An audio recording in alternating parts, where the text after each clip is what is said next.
Ever since I got introduced to Sampath, it's been somewhat a dynamic change in my entire lifestyle itself.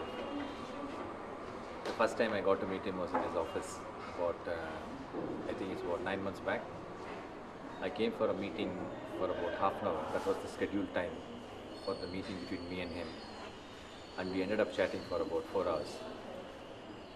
He did not flinch, I did not flinch. We went on to talk about why we need this vision and value alignment at Orchid, where I work with as a head of HR.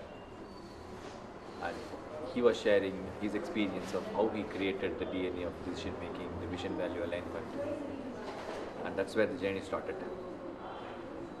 And we went through, as a HR team, we went through this entire process of vision value alignment for the human resources department at Orchid.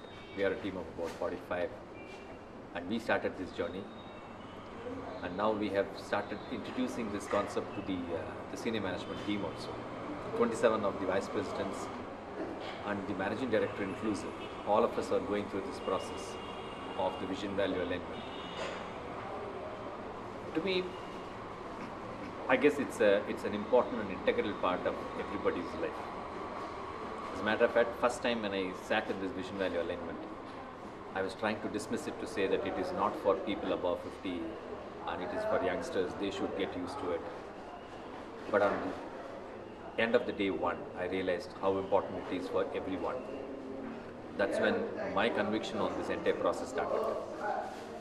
Today, I'm able to, he was talking about me in the program. I felt very humbled because a person like Dr. Sampath, who has accomplished so much, today's event, I just went out and told him also, the relationship that he has built, the network that he has built, the good faith and the goodwill that he has created is amazing.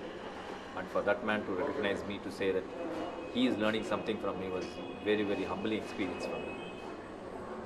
But then I was telling Sampath one day that this is driving me to a spiritual journey which I never experienced it earlier. He was asking me, can you explain a little bit? I was saying that I have decided not to take food outside. Why did you do that?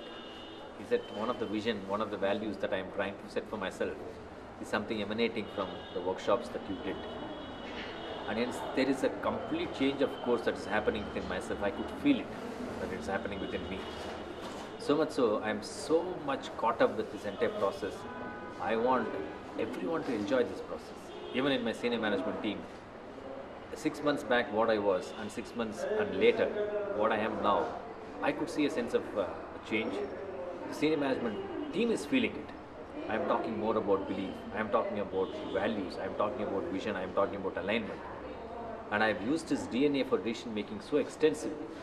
I am now able to articulate as if I have created this tool. And I am amazed every time I talk about this tool of DNA as decision making. You talk about the fundamentals, you talk about the lifestyle, you talk about the execution elements. It gives you so much of clarity. I have tried this even for my personal purposes. Like for instance, my brother had an occasion to shift his lifestyle from Chennai to Bangalore to settle down with his son. He wanted to retire and settle down with his son. He was just confused. My sister-in-law also was confused. I told them, hold on. I will come. I will give you this DNA. This is a beautiful instrument created by Sampath. Use it. I will guide you to take this process through. And we went through this process. And finally, they ended up not to shift from Chennai to Bangalore, to stay in there with their son. And that was a guided decision that they made.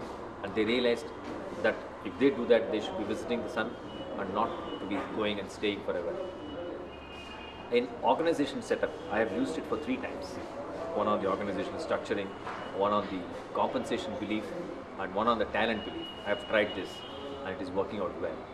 And for a church team, my own colleague, she saw me passionately talking about this. She said, can you come and help us? There is a church group which we want to redefine our vision, values, and we don't know whether we are on the right path. I used this DNA of decision making. It proved to be right for them.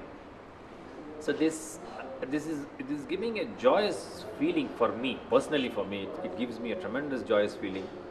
It gives me tremendous focus. And also whatever that I do, I am able to retrospect and I am able to introspect with more clarity than what I had. Earlier, I used to talk about faith. Today, I am able to redefine and talk in terms of belief. What's your belief? What's your value?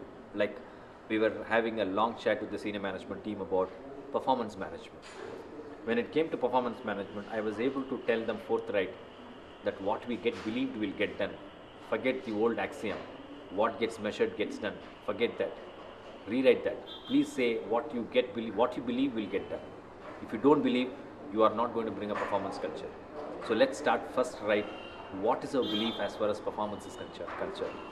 If you are believing in performance culture, we will create it. If you don't believe it, we are not going to create it. So every time they started talking about the belief, then it took me 6 months for me to convince them a process of this nature is essential for them. So much so the 27 vice presidents and the managing director inclusive, they're all going to go through this vision value alignment. And I am sure that I am going to do something worthwhile for this organization. I will leave behind a legacy. And that is thanks to Sampath.